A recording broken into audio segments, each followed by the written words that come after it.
इमाम जो कुरान और हदीस को जानने वाला है, जो एक आलिम दीन है और जिसके बारे में मेरे आका सल्लल्लाहु अलैहि वसल्लम ने फरमाया है अल उलमा वरसतुल अंबिया, की बेशक उलमा जो है अंबिया किराम के वारिस है।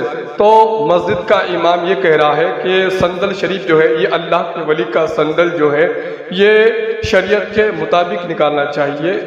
और गांव का जाहिल आदमी कह रहा है जो ना कभी नमाज को आता है ना उसको कुरान और हदीस मालूम है, जाहिल आदमी है, देखा जाए तो इस्लाम से कई किलोमीटर दूर है, इस्लाम से कई किलोमीटर दूर है। तो उस आदमी का कहना है कि इस अल्लाह के वली का संदल ये मेरे तरीके से निकालो, और बेचारा मस्जिद का इमाम कह रहा है कि नहीं यार मेरे हुजूर की शरीयत के मुताबिक निकालो। तब आप ही बताओ कि सही कौन है और गलत कौन है, कौन सही बता रहा है कौन गलत बता रहा है। और जाहिल आदमी का कहना क्या है, यानी मस्जिद का इमाम बता रहा है कि संदल शरीफ हम नाते पाक पढ़ते पढ़ते निकालेंगे, और जाहिल आदमी कह रहा है कि नहीं नाते पाक पढ़ते नहीं, फिल्मी गाने बजाते बजाते निकालेंगे। अब आप ही समझो कि मस्जिद का इमाम कह रहा है कि नाते पाक पढ़ते पढ़ते निकालेंगे और ये जाहिल कह रहा है कि गाने बजाते बजाते निकालेंगे।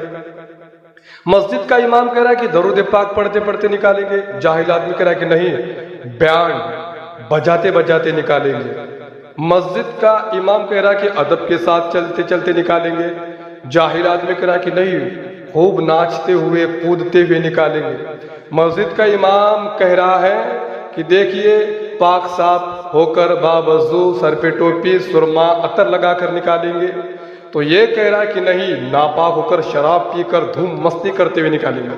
तो मैंने यहाँ पर कोई मोटी मोटी हदीसें तो पेश नहीं की, मैंने आपको एक आसान तरीके से बताया है। और मुआशरा इन चीज़ों को गलत कहता है, ये नाचना कूदना ये माहौल ख़राब करना। तो फिर एक मस्जिद का जो इमाम है उसके तरीके ऊपर चलो ना, क्योंकि वो शरीयत के मुताबिक तुम्हें जो बातें बता रहा है उस पर तुम अमल करो ना। एक अल्लाह के वली का संदल कैसे निकालना चाहिए मस्जिद का इमाम बताएगा या फिर गाँव का जाहिल बताएगा? तो आप लोगों को समझना चाहिए कि संदल शरीफ कैसे निकालना चाहिए अदब के साथ। ये नाचना या कूदना, यानी आप एक अल्लाह के वली का जश्न नहीं मना रहे, बल्कि आप एक बॉलीवुड एक्टर का जश्न मना रहे।